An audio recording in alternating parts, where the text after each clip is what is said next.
संगे ले जाते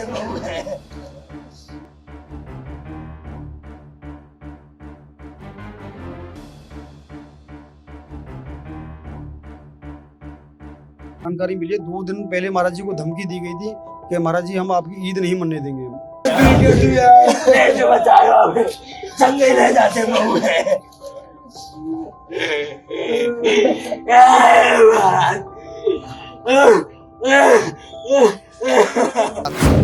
आप लोगों का क्या मानना है?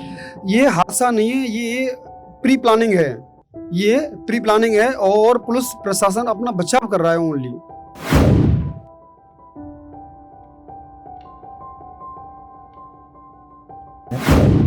दो दिन पहले अल्टीमेटम गुरुजी को दिया गया था गौ तस्करों के द्वारा मेवात से कि तुमको हम ईद नहीं मनाने देंगे। जिस गौ तस्कर को हमने गायों के साथ रंगे हाथों पकड़ा, कभी उसको भी गौ तस्कर के धारा लगा के उनको जेल नहीं भेजा गया। अच्छा,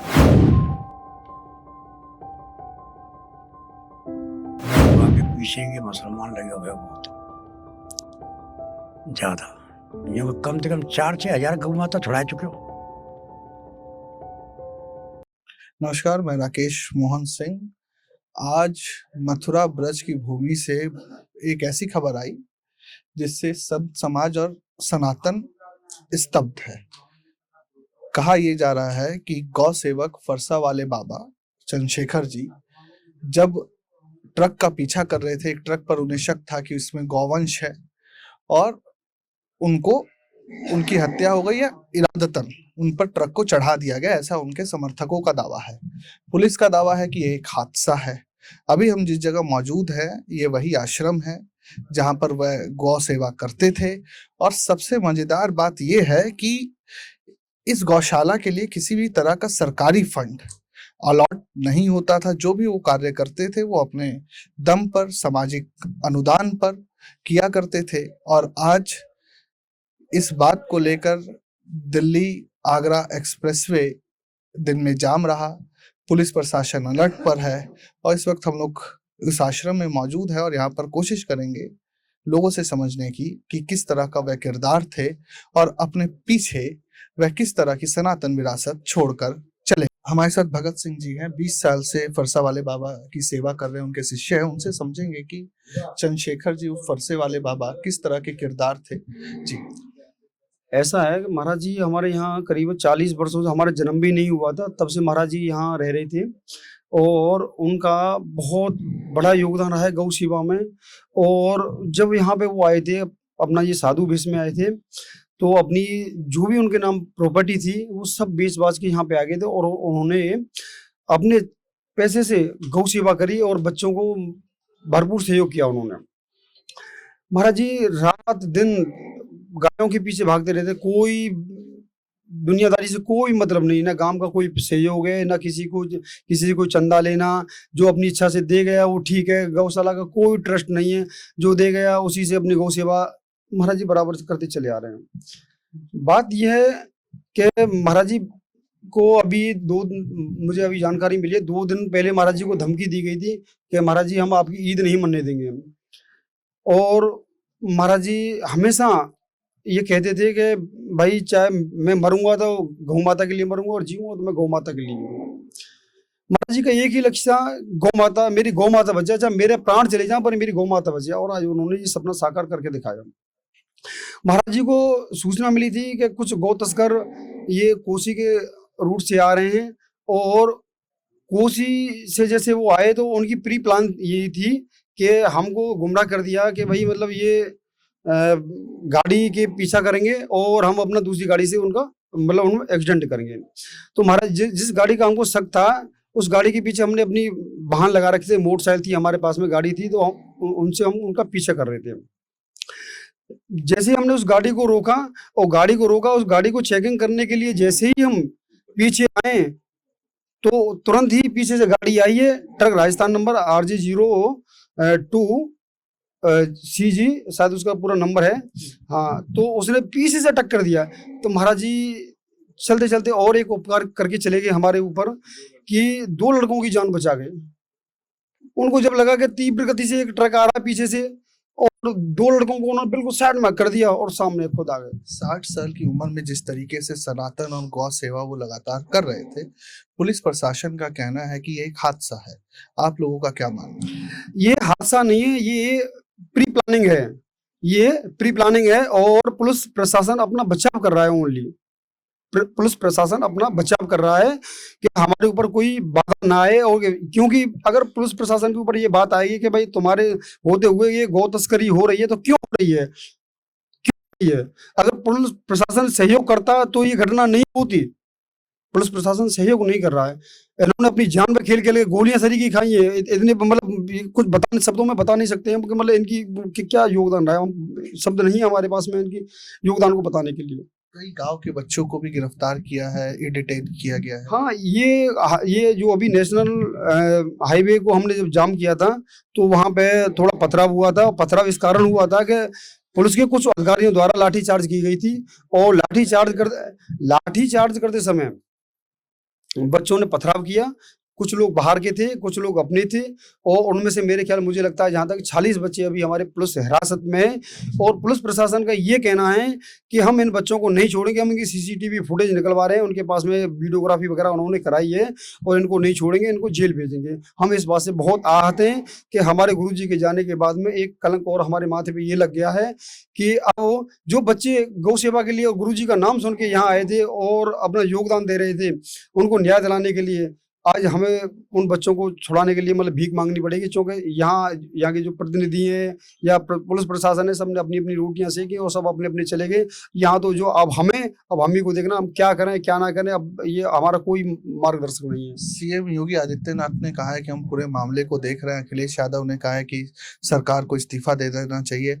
आपको लग रहा है कि जिन्होंने सनातन के लिए और गौ सेवा के लिए एक तरीके से आप लोगों का कहना है कि उन्होंने बलिदान दे दिया, उस बलिदान पर अब राजनीतिक रोटियां सेकी जा रही हैं? हाँ, ये राजनीतिक रोटियां सेकी जानी, ये बात तो सही है। राजनीतिक अपनी अपनी जो यहाँ के लोकल प्रतिनिधि हैं, जो भी नेता हैं या प्रशासन, सब अपनी अपनी रोटियां सेक रहा है, सब अपना अपना उल्लू सीधा कर रहे हैं।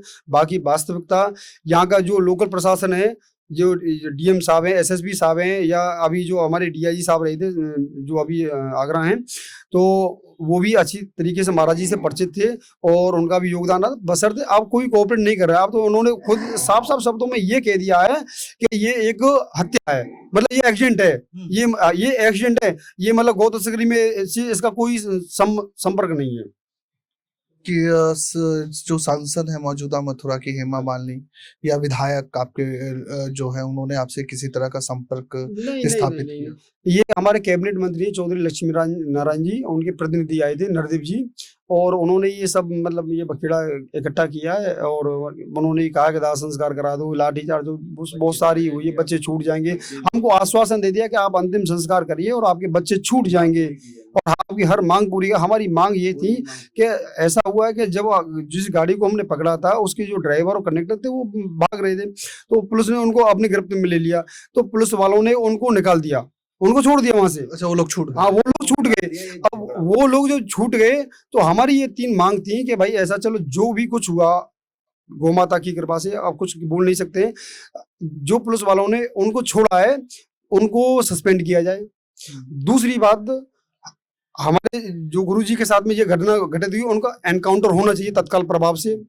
और तीसरी बात ये थी कि हमारे गुरुजी को शहीद का दर्जा दिया जाए, गौपुत्र की। मतलब आप लोगों का कहना है कि जो आपके मौजूदा विधायक है, उनके प्रतिनिधि के कहने पर, आश्वासन पर आपने अंतिम संस्कार किया, नहीं तो अभी अंतिम संस्कार जब तक कार्रवाई नहीं हो जाती तब तक आप लोग नहीं करते सर, नहीं करते, बिल्कुल नहीं। हाँ, कार्रवाई नहीं। उन्होंने बोला है, अब आश्वासन देके चले, अब कोई फोन भी नहीं उठाएगा, कौन बात करेगा, कोई फोन नहीं उठाएगा। कोई SP DIG ना कोई SP फोन उठाएगा, ना कोई DSP फोन उठाएगा, ना कोई भी फोन नहीं उठाएगा। अब उल्टे फोन आ रहे हैं, हमारे बच्चों के फोन आ रहे हैं। 40 बच्चे हैं या 6 बच्चों को तो अभी पकड़ के ले गए, यहाँ से उठा के ले गए, ये जो गली। हाँ, अभी ले गए 40 बच्चों को यहाँ से 40 बच्चों को वहां से पकड़ के दुकानों से उठाया उनको जबरदस्ती। अब उन्होंने बोला कि हमारे ऊपर तुमने पथराव किया है तो हमें देखेंगे, हमारे भी चोटें आई है। तो सब अपनी अपनी रोटियां सेक रहे हैं, पुलिस प्रशासन अपना उल्लू सीधा कर रहा है, कुछ नहीं होगा इसमें। अब कोसी कला क्षेत्र में आज अर्ली मॉर्निंग थाना बरसाना क्षेत्र के आजनौक के रहने वाले परसा बाबा तथा उनके साथ कुछ लोग थे, उन्होंने गोवंश की आशंका पे किसी ट्रक को रोक रखा था और सुबह अत्यधिक फॉग था। पीछे से उस ट्रक में एक और ट्रक ने टक्कर मारी और इस घटना में परसा बाबा चोटिल हुए और उसके बाद उनकी मृत्यु हो गई। हमारे साथ केवल कृष्ण भारद्वाज जी हैं, उनसे समझेंगे कि अब जब प्रशासन की तरफ से और सारी कार्रवाई हो चुकी है, अंतिम संस्कार हो चुका है, अब जो बच्चे गिरफ्त में हैं और प्रशासन का कहना है कि उनकी तरफ से पथराव हुआ, अब आगे की कार्रवाई क्या, अब आप लोग आगे क्या करने वाले? देखिए, हमारा तो प्रशासन से यही अनुरोध है कि बच्चे हैं जोश में आके, क्योंकि एक बहुत बड़ी घटना थी, एक हमारे दिलों में राज करने वाले संत थे श्री चंद्रशेखर दास जी महाराज, जिनके सानिध्य में हम अब तक सेवा करते रहे और यही हम आशा करते हैं अपने जिले के एसएसपी और डीएम साहब से कि जो बच्चों से हुआ है उनको इतनी बड़ी सजा ना दें कि कुछ बच्चे उसमें ऐसे भी हैं कि जो अभी 10वीं और 12वीं के स्टूडेंट हैं। जैसे भी हो सके एक बच्चों पर दया करते हुए बच्चों को रिहा किया जाए। और दूसरा, हमारी मांग जो थी उनके लिए डीएम साहब ने हमें आश्वासन दिया है।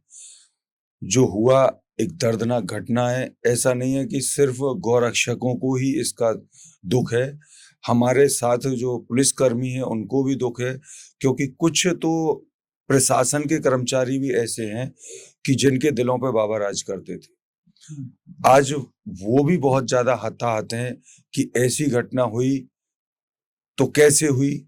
जो प्रशासन की रात दिन साथ रहते थे, प्रशासन की हर बात में उनका सहयोग रहता था, 40 साल से गौरक्षा कर रहे थे, 40 साल में आज तक कभी भी प्रशासन उनके खिलाफ नहीं आया, ना वो प्रशासन के कभी खिलाफ गए। तो मेरा मानना यही है कि हमारे परम संत परम पूज्य गुरुजी की जो प्रशासन की नजरों में जो छवि थी उसको धुलमिल ना करते हुए, क्योंकि जो हुआ, आज अगर गुरुजी जिंदा होते तो हम सब यहाँ इकट्ठे नहीं होते। आज गुरुजी नहीं है हमारे बीच में, और जो गुरुजी के लिए ही वो बच्चे आए थे उनको न्याय दिलाने के लिए, जो जोश में होश खो गए बच्चे, उनके लिए प्रशासन इतनी बड़ी सजा ना दे। एक बात आप बताइए, फरसे वाले बाबा नाम किस रूप में पड़ा? वो हमेशा से अपने साथ फरसा रखते थे। हमने बचपन से उनको देखा है, हम 14-14, 15-15 साल के थे। मुझे आज भी याद है कि 2000 में पैदल बैलों की तस्करी होती थी उस समय। तो सहार गांव पड़ता है, सहार और सांखी के बीच में महाराज जी ने 2000 बैल रोके। जो 2000 बैल पैदल जा रहे थे मेवात कटने के लिए, उनको कैसे भी इंफॉर्मेशन मिली और वो पहुंचे और उन्होंने उस गौवंश को बचाया। तब से लेके और आज तक महाराज जी का समर्पण, सेवा तो गौ सेवा, आज जितनी भी ईंट लगी हुई है वो महाराज जी की अपनी मेहनत की लगी हुई है। कोई ट्रस्ट नहीं है, कोई संस्था नहीं है, सिर्फ और सिर्फ एक इस 450 गौवंश के जो पालनहार थे एक अकेले महाराज जी थे। यहाँ पे कोई ना तो सरकार से कोई फंडिंग आती है यहाँ पे, क्योंकि ट्रस्ट नहीं है, ना ही कोई ऐसा सेठ है यहाँ पे कि जिसकी वजह से इनका पालन होता हो। जो भी दान आता था वो महाराज जी कहाँ से लेके आते थे वो वही जानते हैं। और आज ये गौवंश भी हम तो अनाथ हुए ही हुए हैं, जितना गौरक्षक दल है हमारा जो अनाथ हुआ है, और उससे ज्यादा अनाथ हुई है हमारी गौ माता जो इस गौशाला में पलती थी उनके सानिध्य में। आज मुझे नहीं लग रहा है कि कोई भी ऐसा इंसान है कि जो इस गौ माता का आज पालनहार बन सके, ये कह सके कि मैं इस गौ माता को अपना सानिध्य देता हूँ। उनके परिवार में कोई अब इस गौशाला को देखने के लिए? अभी तो ऐसा कोई नहीं है। अब देखते हैं, जो हमारे दादा गुरु हैं जो वो फैसला लेंगे वो हमें मान्य होगा। तो ये हमने समझने की कोशिश की कि चंद्रशेखर दास जी उस फरसे वाले बाबा किस तरह के किरदार थे, किस तरीके से वो गौशाला और गौवंशों की सेवा करते थे। और मैं थोड़ी सी कोशिश करूंगा कि इन गौशाला के बारे में, इस गौशाला के बारे में विस्तृत रूप से आपको पूर्ण जानकारी दे सकूं। तो गौशाला पे भी एक नजर डालते हैं और समझते हैं कि किस रूप में वहाँ। जो बात आई है कि वो सरकार उसको सहायता दे, बिल्कुल हम सरकार की तरफ से गौशाला को कोई सहायता देंगे। बाबा जी का जहाँ याद संस्कार होगा वो जमीन बाबा जी के दरिया का उसका समाधि स्थल बनवाया जाएगा। एक और उसने दुर्घटना की थी तो ड्राइवर की भी मृत्यु हो गई हॉस्पिटल। अब हम उस जगह इस गौशाला में मौजूद हैं जहां पर ये गाय रखी जाती है। और आपको बता दूं खास बात कि ये सभी गाय तस्करी के दौरान छुड़ाई गई है, रेस्क्यू की गई गाय हैं और किसी भी तरह का दूध छाछ का बिजनेस इनके द्वारा नहीं किया जाता। बाकी भगत जी से बात करेंगे और उनसे समझेंगे कि आगे की कहानी क्या है। सर बताएं। ये जितना भी आपको गौवंश दिख रहा है 400 सवा 400 गौवंश है। इसमें से जितना भी गौवंश है खरीदा हुआ एक भी गौवंश नहीं है, सब गौतस्करों से छुड़ाया हुआ है। और यहाँ आपको कोई भी गाय गौवंश ऐसा नहीं मिलेगा कि जो दूध देता हो, जिससे यहाँ बिजनेस होता हो। ना हम गोबर से कोई बिजनेस करते हैं, ना ही हम छाछ का कोई बिजनेस, ना दूध का। हमारे गौशाला में गुरुजी के सानिध्य में सिर्फ वो यही कहते थे कि हम लालच की सेवा नहीं करेंगे, हम निस्वार्थ सेवा करेंगे।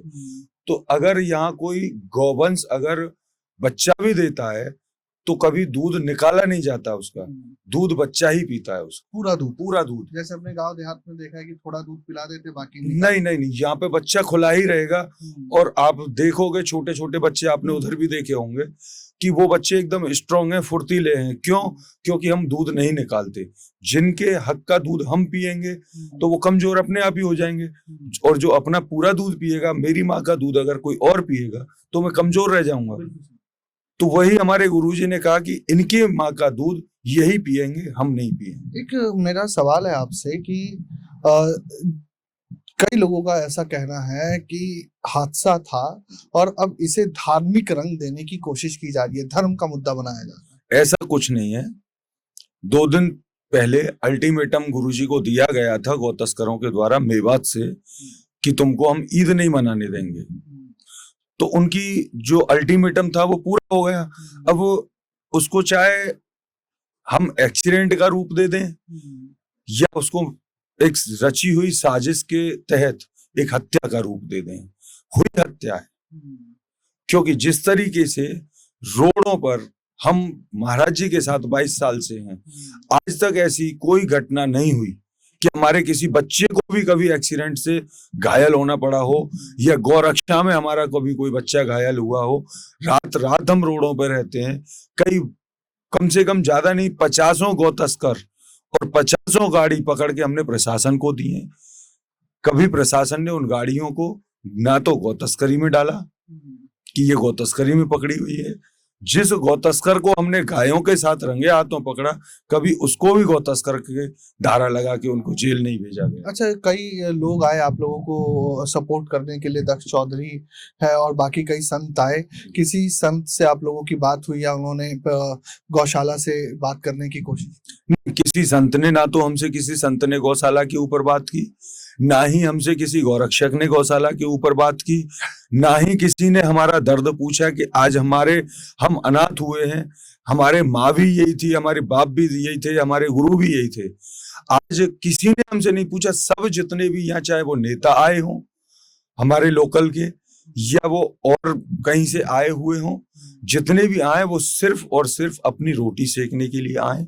बाकी ना गौ माता का दर्द पूछा किसी ने, ना गौ रक्षकों का दर्द पूछा किसी ने। अच्छा, एक चीज है, बड़ी सामान्य सी बात है कि जब भी आप लोग इस तरह का रेस्क्यू करने जाते हैं गौ माताओं को बचाने के लिए, तो पुलिस प्रशासन की भी एक टीम या पुलिस को भी आप इन्फॉर्म करते, तो आप लोगों ने ऐसा कुछ किया नहीं? कल रात को जब महाराज जी पहरे पर थे तो उन्होंने, जैसे ही महाराज जी गौशाला से निकलते हैं तो नियर सबसे पहले बरसाना थाना पड़ता है, तो सबसे पहले बरसाना पहुंचते हैं। बरसाना के कोतवाल साहब को इन्फॉर्म हो जाता है पहुंचते ही कि हाँ महाराज जी रोड पे आ गए। उसके बाद जब बरसाना थाने को इन्फॉर्म हो गया तो बरसाना थाने के ही अंडर में आती है नंदगाम चौकी, 8 किलोमीटर की दूरी है। उससे आगे कोसी थाने के अंडर में आती है जिंदल चौकी। जब कोसी पहुंच जाते हैं महाराज जी तो कोसी का प्रशासन उनके साथ रहता था। पर समझ में ये नहीं आया कि हर दिन महाराज जी के इशारे पर प्रशासन चलने वाला, कल रात को महाराज जी ने फोन कर करके प्रशासन को अवगत कराया कि मैं एक गाड़ी का पीछा कर रहा हूं, मुझे प्रोटेक्शन चाहिए। फिर भी कोसी प्रशासन ने उन्हें प्रोटेक्शन नहीं दी। तो लग रहा है कि कहीं ना कहीं कोसी का प्रशासन महाराज जी की हत्या में मिला हुआ है। क्यों कि अगर महाराज जी को पहले वार्न नहीं किया होता तो हम इस बात को एक्सीडेंट मान लेते। जो गाड़ी में पकड़े गए, 2 गाड़ियों के बीच में एक्सीडेंट हुआ, दोनों गाड़ियों में जो पकड़े गए ड्राइवर कंडक्टर वो दोनों गाड़ियों के ही मुसलमान हैं। तो एक सीधा सा सिंपल सा आता है कि एक मेवात जिससे महाराज जी 40 साल से लड़ते हुए आ रहे हैं और आज उसी मेवात के 4 ड्राइवर कंडक्टर मिलते हैं दोनों गाड़ियों में। और वो अभी कहाँ है कंडक्टर ड्राइवर? अभी कंडक्टर ड्राइवर कोसी कोतवाली में है। हमने सुबह से ही सिर्फ हम एक मांग कर रहे हैं कि हमें कुछ नहीं चाहिए, हमारे गुरुजी को गौपुत्र शहीद का दर्जा मिल जाए, उनका एक स्मारक बन जाए, हमारी जो गौमाता अनाथ हुई है इसका कोई पालनहार बन जाए और जिन्होंने हमारे गुरुजी की निर्मम हत्या की है उनका हमें। क्या नाम है जी आपका? मेरा नाम हरिचंद है। हरिचंद। हरिचंद जी, आप इसी गांव के? ये मैं दर्शकों को दिखा देना चाहूंगा कि ये सामने परसा वाले बाबा का आश्रम है। और ये गांव कौन सा है जी? आजनौक के एक वासी हैं। कितने साल से आप बाबा को देख रहे हैं और बाबा कैसे व्यक्तित्व के आदमी थे? बाबा आए हैं 18-20 साल के, और जब आए के ना यहाँ आए पहले तो ने रामायण चलाई, 1-2 साल फिर ये गौशाला खोल दी। तो इन पे थे तस्करन पे थे, गाय बचामते अपनी गौशाला चलामते, बहुत ही बढ़िया हो, इतना बढ़िया है उसकी कोई सीमा ना है। किसी से कबो लड़े नहीं, खाली गौ माता के ऊपर मरे मर। तो कहीं कोई कौन ते फोन कर दो वहीं से भागते हैं। तो चाहे रात हो चाहे दिन हो, हम बात यूँ कहते मैं बाबा रात को मत जाए कर, बोलो भाई गौ माता के ऊपर मोहर क्यों ना जाए, यह बात है। पुलिस का कहना है कि हादसे में वो मरे हैं और गौ रक्षकों का कहना है इनके शिष्यों का कि हत्या हुई है। आप लोग को क्या लगता है? भाई वहाँ के पीछे के मुसलमान लगे हुए बहुत हो ज्यादा, कम से कम 4-6 हजार गौ माता छुड़ा चुके हो तो ज्यादा लगे हुए। अब ये पता हो ना भाई, ये तो ठाकुर जी पता हो, गौ माता ने पता हो, यूँ हम पर पाम तो चले हो जाना कछु, मुसलमान उनके पीछे लगे। हाँ, उन्हीं पर छुड़ाते वही ले जाते। कई जगह मुठभेड़ भई हुआ की, एक जगह थोड़ा। तो आप लोगों से चंदा भी लेते थे गौशाला चलाने के लिए, या कैसे सेवा करते थे? वो वहाँ को कोई टेस्ट ना हो सरकारी, वो तो भक्तन थे, बस कर तो इकट्ठो मांग मांग के नाई। और वाई के भक्तन ने वाई दान में 3-3 ट्रैक्टर दे दिए, 3-3 ठेली, सब जुगाड़ हो अब दान में दिया सब। और कैसा उनका जीवन था, जीने का तरीका था? क्या गाड़ियों में चलते थे या पैदल ही, या जहाँ मस्त मौला आदमी? ज्यादातर मोटरसाइकिल पे चलतो, गाड़ी में वहाँ में। और एसी वेसी ने तो यूँ कह दे तो भाई मेरे लिए कि ठीक ना है, मैं गौ माता को एसी लग रही, मैं तो जैसी ये रहेंगी जैसे मैं रहूँगा, यह बात है। कहते कमरा में वाकई में टैल लगाए दें तुम मानने, लेकिन वह कमरा में आया ही ना हो, जो कहना मैं गौ माता को टैल लग रही है, मैं तो अपने एसी में रहूँगा, वहाँ में आया ही ना। फिर खूब कह लिया मैं कि बाबा मैं कमरा बनेगा बढ़िया, मैं यहाँ में चल यहाँ में रह लेगा ना कहो चप्पल तक पैर ही ना पाँव में। हम कहते हैं कि जाड़ों पर रहो कच मोचा चप्पल कच पहन लेगा, इनके पाँव में चप्पल आते हैं, जूता आते हैं, जैसे ये रहेंगे मैं माँ जैसी रहूँगा। यहाँ पे बहुत दिन से बच्चापन से गौ सेवा कर रहे हैं महाराज जी के इस पास में, और सेवा करते करते इनकी मुसलमानों से लड़ाई चल रही थी। तो हम लोग गौ सेवा करते हैं, हम अंदर रहते अपना लड़ाई झगड़े में, ये लोग जाते थे। तो महाराज जी रात को करीब 10-11 बजे एक बार लौट के आए थे यहाँ पे, फिर मैंने देखे, उसके बाद मैं लेट गया, बोले पंडित जी लेट रहे, मुझे सुनो ला के वो चले जाते थे। उसके बाद में वो आके तो सुबह को पता चली महाराज जी किसी ने एक्सीडेंट से मार दी। मुसलमानों पे शक है? मैं पंडित हूँ। नहीं, मुसलमानों पे ऐसा शक है? नहीं देखो किसकी कह सकते हैं, मुसलमानों से तो ये आपस में लोग लेके लेन देन कर रहे, खा रहे। हम लोग तो गौ सेवा कर रहे थे महाराज जी, किसके कारण थे? गौ इसके कारण थे, इसे माता बोलते थे। हमने सबसे पहले माता बोली, हम भी इसे माता समझ के भोजन कराते हैं, चाहे वो कूड़ा करकट क्यों ना हो।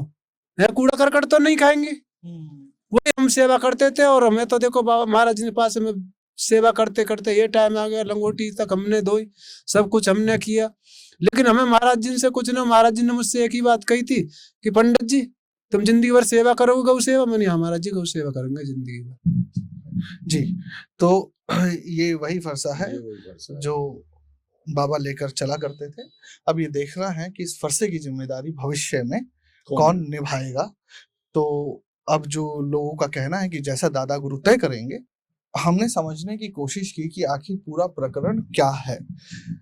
गौशाला और जो महाराज जी के सेवक है, शिष्य है, उनका सीधा कहना है कि हत्या है ये, प्रशासन जानबूझकर लीपापोती कर रहा है। प्रश्न यहाँ पर ये खड़ा होता है कि योगी आदित्यनाथ की सरकार निरंतर इस बात का दावा करती है कि हमारे राज्य में सनातन और सनातन को मानने वाले, सनातन को पूजने वाले लोग हमेशा से सुरक्षित है, लेकिन फिर आखिर क्यों फरसा बाबा की इस तरह की हत्या, या प्रशासन के लहजे में कहें तो हादसे में पूरी तरीके की अनहोनी से बचने के लिए और बचाने के लिए पूरे माहौल को प्रशासन अपना कार्य कर रहा है। कार्रवाई जारी है और जो बाबा के शिष्य है उनका भी कहना है कि जो भी कार्रवाई हो वो निष्पक्ष पूर्ण तरीके से हो और सही हो। प्रशासन का भी यही मानना है कि हम, और कहना है कि हम कार्रवाई निष्पक्ष पूर्ण तरीके से कर रहे हैं। और पूरा अगर आप देखेंगे तो आश्रम के अगल बगल में पूरी तरीके से तमाम पुलिस प्रशासन अलर्ट है और किसी भी तरीके की अनहोनी से बचने की पूरी कोशिश है। सूबे के मुख्यमंत्री सीएम योगी आदित्यनाथ ने कहा है कि पूरी कार्रवाई की जाएगी और जो भी दोषी होगा उसको बख्शा नहीं जाएगा। देखना है कि फरसा बाबा को कितने दिनों में न्याय मिलता है या सही जानकारी प्रशासन की तरफ से कब तक निकल के आ पाती है। धन्यवाद।